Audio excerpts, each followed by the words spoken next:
या आठवड्यात तुमच्यावर कामाचा ताण आणि धावपळ अधिक राहू शकते.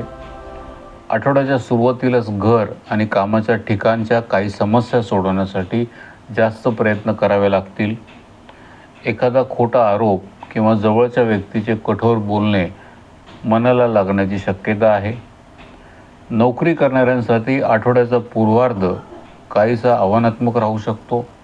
स्पर्धक किंवा विरोधक तुमच्या कामात अडथळे आणण्याचा प्रयत्न करू शकतात. व्यवसाय करणाऱ्यांना कामानिमित्त लांबचा प्रवास करावा लागू शकतो.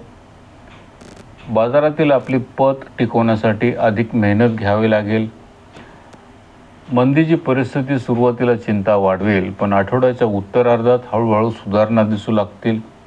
अनावश्यक खर्च आणि वादविवादांपासून स्वतःला दूर ठेवणं हिताचं ठरेल.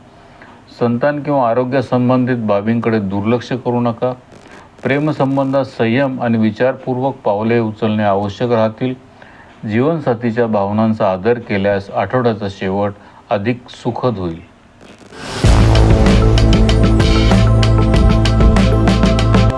हा आठवडा तुमच्यासाठी संधी, लाभ आणि यश घेऊन येणारा ठरू शकतो. नियोजन पद्धतीने केलेले काम अपेक्षेपेक्षा अधिक चांगले परिणाम देईल. आठवड्याच्या पूर्वार्धात विशेषतः अधिक शुभ आणि अनुकूल राहण्याची शक्यता आहे. या काळात होणारे प्रवास लाभदायक ठरतील आणि नवे संपर्क तयार होतील. कुटुंबातील एखाद्या व्यक्तीच्या यशामुळे घरात आनंदाचे वातावरण निर्माण होईल.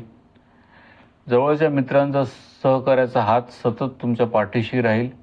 आठवड्याच्या मध्यात मित्र किंवा शुभचिंतकामुळे विशेष लाभ मिळू शकतो.